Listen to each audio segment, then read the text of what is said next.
आप लोग? उम्मीद करते हैं अच्छे होंगे। आज के इस टॉपिक में हम लोग एक नया चैप्टर पढ़ेंगे जिसका नाम है लंब और समांतर रेखाएं। हम लोगों ने पीछे कोण, तल वगैरह ये सब पढ़ लिया है कि ये क्या होते हैं, तो अब उसी से जुड़ी कड़ी एक तरीके से समझ लीजिए ये है, क्योंकि उसका यूज तो यहाँ पर होगा ही। ठीक है, तो लंब और समांतर रेखाएं हमको पढ़ना है। तो आइए सबसे पहले ये समझते हैं कि इस चैप्टर में हम लोग क्या क्या पढ़ेंगे। तो सबसे पहले हम लोग पढ़ेंगे लंब और समांतर रेखाओं की अवधारणा, मतलब कहाँ से ये उठा। ठीक है, उसके बाद हम लोग पढ़ेंगे दो सरल रेखाओं तथा एक तिर्यक रेखा द्वारा बने कोणों के नाम एवं गुण। मतलब आप दो सरल रेखा ले लेंगे एकदम सीधी और एक तिर्यक रेखा उस पर पड़ जाएगी, उसमें कौन कौन से कोण बनते हैं, उन कोणों का क्या नाम है, कुछ गुण भी फॉलो होता है, तो उसके बारे में जानेंगे। उसके बाद पटरी तथा गुनिया। ये गुनिया क्या है? गुनिया यानी सेट स्क्वायर जो ट्रायंगल शेप का होता है ना, तो उसकी सहायता से समांतर रेखाएं खींचना, उसकी सहायता से हम लोग समांतर रेखाएं खींचेंगे। फिर द लास्ट टॉपिक हम लोग पढ़ेंगे समांतर रेखाओं की विशेषताओं की सहायता से अज्ञात कोणों की माप बताना तथा रेखाएं खींचकर उनका सत्यापन। तो हम लोग क्या करेंगे, समांतर रेखाओं में कुछ गुण होंगे, उससे जो है जो कोण हमको नहीं पता होंगे उन कोणों को हम लोग ज्ञात करने का प्रयास करेंगे। तो अब देखिए, सबसे पहले समझिए, अगर आप लोग के घर में दीवार बनती होगी, तो दीवार अगर बनती होगी तो उस दीवार को जब बनाते हुए मिस्त्री देखिए आपका एक साहुल लिए रहता है, ठीक है, जो गोल गोल लट्टू टाइप का होता है, और एक सूत यानी एक धागा लिया रहता है। तो वो उससे क्या करता है कि वो उससे दीवार की लंबाई को नापता है, क्या वो एकदम सीधी है, मतलब 90 डिग्री पर है।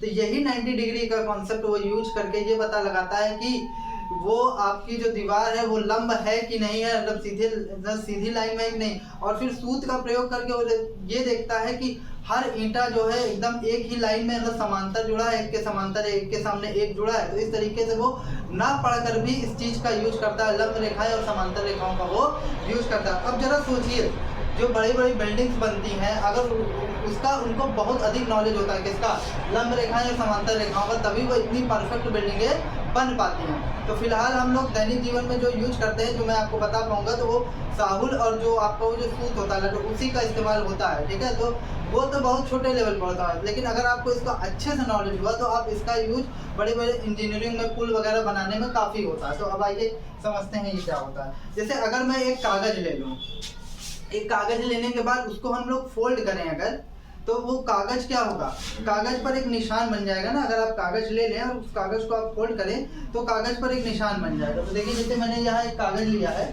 तो इस कागज़ का जो किनारा होता है ये 90 डिग्री का होता है, ये तो आपको पता ही है। ठीक है, तो अगर आप एक कागज़, इन दोनों कागज़ को मोड़ें तो उसका जो क्रीच बनेगी, एक आपको मोड़ का निशान दिखेगा, ठीक है, वो AB, और फिर आप उसको दूसरी तरफ से मोड़ दें। क्या करें, दूसरे तरफ से मोड़ दें, तो यहाँ पर भी दोनों साइड एक निशान दिखेगा, और वो एक दूसरे को कहीं पर कट करेंगे, इंटरसेक्ट करेंगे, और वो दोनों एक दूसरे से 90 डिग्री का एंगल बनाएंगे। क्या बनाएंगे, 90 डिग्री का एंगल बनाएंगे। तो वही बात है, देखिए भैया, यदि दो रेखाएं होनी चाहिए, तो जब आप कागज को ऐसे और ऐसे, मतलब एक इस तरफ से और फिर इस तरफ से जब मोड़े, तो वो एक दूसरे को, दो रेखाएं बनी, और वो दोनों रेखाएं एक दूसरे को किसी बिंदु पर प्रतिच्छेद कर रही हैं। तो वही तो कॉन्सेप्ट है, यदि दो रेखाएं परस्पर प्रतिच्छेद करें, प्रतिच्छेद करने का मतलब क्या, काटें करें, और उनके बीच का कोण समकोण हो, मतलब बीच का कोण समकोण हो, मतलब जहां पर काट रही है ना भैया वो दोनों क्रीच एक दूसरे को, वहां का कोण 90 डिग्री हो, कितना हो, 90 डिग्री हो, समकोण हो, तो वे रेखाएं एक दूसरे पर लंब होती हैं। तो वे एक रेखाएं एक दूसरे पर क्या कहलाएंगी, लंब। मतलब दो रेखाएं हो और एक दूसरे को इस तरीके से काटें कि उनके बीच का जो कोण बने ना वो 90 अंश बने। कितना बने भैया, 90 अंश बने, तो वो एक दूसरे के क्या कहलाएंगी, लंब के कहलाएंगी। क्या कहलाएंगी, लंब रेखाएं कहलाती हैं। ठीक है, आपको ऐसे अगर जैसे मान लेते हैं AB लंब है PQ के, या यूं ऐसे भी कह सकते हैं ना, PQ लंब है AB के, तो आप दोनों तरफ से कह सकते हैं। इसलिए हम इस कथन को कैसे लिखते हैं, AB लिखते हैं, ऐसे लंब का निशान ये होता है, लंब का निशान बनाते हैं और PQ लिखते हैं। तो मोटा मोटा अगर कहा जाए तो जो आपकी लंब रेखाएं होती हैं वो होती हैं यदि दो रेखाएं एक दूसरे को काटे और उनके बीच का कोण 90 डिग्री होता है, तो वे एक दूसरे के लंब होती हैं और वे लंब रेखाएं कहलाती हैं। तो चलिए अब आगे देखते हैं। अब समांतर रेखाओं के बारे में बात करते हैं कि समांतर रेखाएं क्या होती हैं। थोड़ा कुछ एग्जांपल्स के थ्रू इनको समझिए। मान लीजिए मेरे पास ये एक कागज है, क्या है, एक कागज है, इस कागज को मैं ऐसे मोड़ता हूँ और फिर से एक बार और मोड़ देता हूँ। एक बार मोड़ा और एक बार और मोड़ दिया, एकदम सीधे सीधे ही मोड़ना है।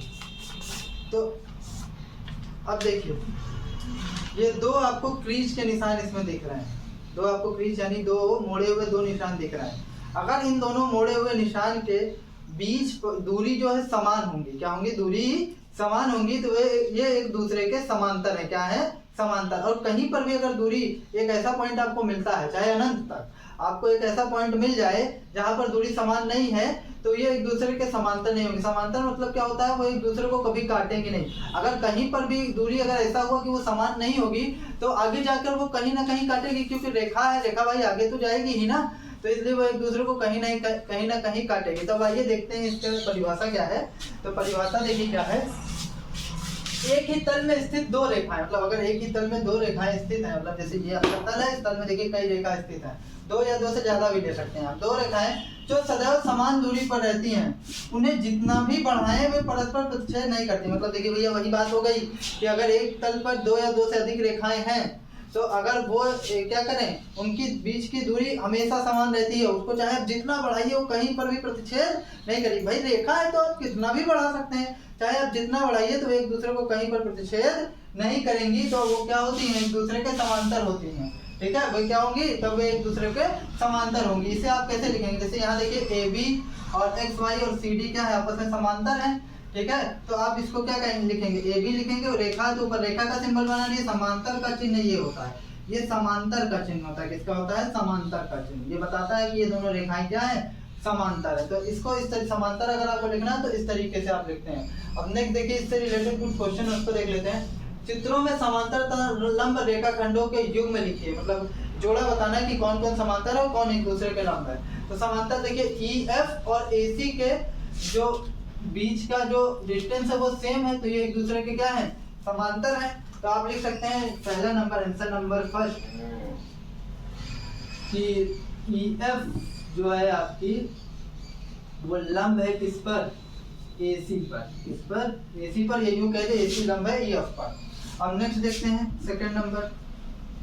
सेकंड नंबर देखिए, SR जो है समांतर है PQ के। क्यों, यहाँ पर लंब नहीं होगा, ये लंब नहीं है, ये समांतर है। दोनों लंब मतलब 90 डिग्री का एंगल बनना चाहिए। ठीक है, SR जो है PQ के क्या है, समांतर है। तो आप ऐसे लिखेंगे SR, आप चाहे यहाँ रेखा का सिंबल बना सकते हैं।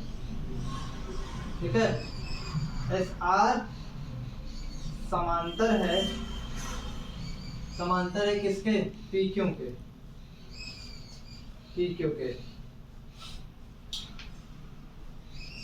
वैसे ये रेखा नहीं है, ये रेखा खंड प्रतीत होती है, तो आप इसको रेखा खंड का सिंबल बनाइए। और यहाँ पर ये किरण प्रतीत हो रही है, तो यहाँ पर आप किरण बनाइए। ठीक है, PQ के। ठीक है, अब नेक्स्ट देखते हैं, इसी चित्र में देखिए PQ जो है वो लंब है किस पर, PT पर। इसी चित्र में सेकंड वाले में PQ जो है, किरण PQ जो है वो लंब है किस पर, PT पर। किस पर, PT पर। तो इस तरीके से लिख देंगे। अब यहाँ देखिए ON जो है, ON चाहे आप जितना बढ़ाइए, और LN जो है एक दूसरे के हमेशा समांतर रहेंगे। क्यों, क्योंकि ये एक दूसरे को कहीं काटेंगे भी नहीं बढ़ाने पर, और इनके बीच का डिस्टेंस हमेशा सेम रहेगा। तो ये क्या हो जाएगा, थर्ड नंबर आपका हो जाएगा ON जो है वो समांतर हो जाएगा किसके, LM के। ठीक है, नेक्स्ट देखते हैं। यहाँ पर देखिए YX और UV दोनों एक दूसरे के समांतर हैं। YX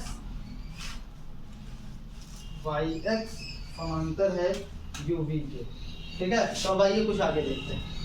तो आइए देखिए क्लास टॉपिक इसमें पढ़ते हैं आज के इसमें, बाकी आपका चैप्टर नहीं खत्म हुआ। ठीक है, आज के इस वीडियो में क्लास टॉपिक पढ़ेंगे समांतर रेखाओं के बीच की दूरी ज्ञात करना। तो देखिए अगर आप ये दोनों रेखाएं देखें तो ये दोनों समांतर नहीं है, क्योंकि आगे जाकर ये कहीं ना कहीं एक दूसरे को काटेंगी। ठीक है, तो हम इनको एक तरीके से और डिफाइन कर सकते हैं। कैसे, आप इनके बीच की दूरी देखिए कभी समान नहीं होगी। अगर वो समांतर रेखाएं होंगी ना, तो उनकी जो बीच की दूरी हर एक बिंदु पर एक जैसी होगी। लेकिन अगर समांतर रेखाएं नहीं है तो कहीं ना कहीं ऊपर नीचे होगा। देखिए इसमें ये दूरी छोटी है, फिर उससे बड़ी, फिर उससे बड़ी, फिर उससे बड़ी, तो ये समांतर रेखाएं नहीं है। ये दोनों आगे जाके कहीं ना कहीं एक दूसरे को प्रतिच्छेद कर देंगे। यहाँ आप इस चित्र 2 में अगर आप बात करें, इसको चित्र 1 मान लीजिए और इसको चित्र 2 मान लीजिए। तो इस वाले चित्र में देखिए, तो सभी दूरी क्या AB और CD के बीच की दूरी का लगभग एकदम सेम है, तो सेम है तो आप इसको क्या करेंगे कि समांतर रेखाओं के बीच की दूरी हमेशा सेम होती है। ठीक है, यही है समांतर रेखाओं के बीच की दूरी, क्या हमको यही करना था। तो हम एक निष्कर्ष पर पहुंचे कि समांतर रेखाओं के बीच की दूरी क्या होती है, हमेशा सेम होती है। और यहाँ पर एक चीज और जानिए, समांतर रेखाओं के लिए इस लंब की लंबाई, जो ये लंब की लंबाई है, इस लंब की लंबाई को लंबवत दूरी क्या कहते हैं, लंबवत दूरी या दूरी कह देना भी काफी होगा। ठीक है, या तो आप इसके बीच की दूरी को लंबवत दूरी या दूरी कह दीजिए, तो बात एक ही है। ठीक है, अब आइए इस पे रिलेटेड हम लोग कुछ क्वेश्चन देखते हैं। अपने आसपास की वस्तुओं के समांतर रेखाओं के युग्मों के 4 उदाहरण दीजिए। मतलब समांतर रेखाओं के युग्मों के आपको 4 उदाहरण देने, तो आपको ऐसे कौन कौन से मिल जाएंगे भैया। पहली बात तो आपको यही मिल जाएगा, देखिए ये दोनों बोर्ड का किनारा, ये दोनों एक समांतर रेखाओं में है ना। आप एक कागज का किनारा उठा लीजिए, वो भी हो गया। और आप क्या रेलवे लाइन ट्रैक उठा लीजिए, लगभग वो भी समांतर रहती है। अब आगे जाके कहीं चेक करेंगे तो आप ऐसे देखेंगे तो कहीं नहीं मिलेगा आपको समांतर, लेकिन लगभग आप मान सकते हैं कि रेलवे लाइन क्या होती है, एक दूसरे के समांतर होती हैं। इसी तरीके से आप उसको मान सकते हैं जो बिजली के तार होते हैं वो भी कई हद तक वो समांतर होते हैं। अब दैनिक जीवन में आप बात करेंगे तो हर चीज कहीं ना कहीं एक दूसरे को काटेगी है। ठीक है, तो इस तरीके से आपका ये जो है 4 उदाहरण देने थे तो हमने दे दिया। अब देखिए नेक्स्ट चित्र में L और M दो समांतर रेखाएं हैं, AB और CD इनके बीच की लंबवत दूरी है। तो L और M दो समांतर रेखाएं, AB और CD इनके बीच की लंबवत दूरी अभी जाने ना लंबवत दूरी क्या होती है। यदि AB बराबर 3 सेंटीमीटर तो CD बताइए क्या होगी। अब देखिए अगर AB बराबर 3 सेंटीमीटर, क्या बोल रहे हैं, AB बराबर 3 सेंटीमीटर, तो भैया CD बराबर भी क्या होगा, 3 सेंटीमीटर क्या होगा ना, क्योंकि समांतर रेखाओं के बीच की जो लंबवत दूरी होती है हर एक पॉइंट पर वो समान होती है। तो ये दूरी भी 3 सेंटीमीटर होगी, ये दूरी 3 सेंटीमीटर होगी, और बीच में भी अगर कोई लंबवत लाइन खींच देते तो वो भी 3 सेंटीमीटर होता। इसलिए अगर AB 3 सेंटीमीटर है तो CD भी 3 सेंटीमीटर होगा। क्यों, क्योंकि ये समांतर रेखाओं के लंबवत दूरी हमेशा समान होती है, और दोनों लंबवत दूरी है तो दोनों 3 सेंटीमीटर हो जाएंगे। नेक्स्ट देखते हैं, अब एक लास्ट क्वेश्चन देखते हैं। चित्र में आयत ABCD के नाम लिखे गए हैं, क्या AB समांतर CD है, यदि हाँ तो क्यों, क्या AD समांतर BC है, यदि हाँ तो क्यों। आप एक चीज जानते हैं, समांतर जो आपका जो होता है आयत, वो आयत जो होता है उसके आमने सामने की भुजा बराबर होती है। तो पहली बात हमसे पूछ रहा है क्या ABCD के समांतर है, तो जरा चेक करिए AB और CD के लंबवत, अगर ये मान लेते AB और CD दो रेखाएं हैं, AB और CD क्या है, दो रेखाएं हैं, तो इनके बीच की लंबवत दूरी क्या होगी, AD होगी और BC होगी। तो AB और CD के बीच की लंबवत दूरी 7.2 सेंटीमीटर, यहाँ भी 7.2 सेंटीमीटर, तो हर पॉइंट पर इक्वल है, तो ये क्या हो जाएगा, क्योंकि लंबवत दूरी हर पॉइंट पर सेम ही होगी, तो ये दोनों क्या होंगे, समांतर हो जाएंगे। इसी तरीके से अगर AD और BC आप ले लें तो यहाँ पर आप देखिए AB इसकी लंबवत दूरी और DC इसकी लंबवत दूरी, तो ये भी 5 सेंटीमीटर और ये भी 5 सेंटीमीटर, तो लंबवत दूरी दोनों समांतर रेखाओं के बराबर है ना। तो अगर लंबवत दूरी हर पॉइंट पर सेम है तो आप क्या कहेंगे, वो दोनों एक दूसरे के समांतर है। तो आप यहाँ पर रीजन ये दे सकते हैं क्योंकि दोनों के बीच की जो लंबवत दूरी है वो सेम है, इसलिए दोनों क्या है, समांतर है। वीडियो अच्छा लगे कमेंट, लाइक और सब्सक्राइब कीजिए।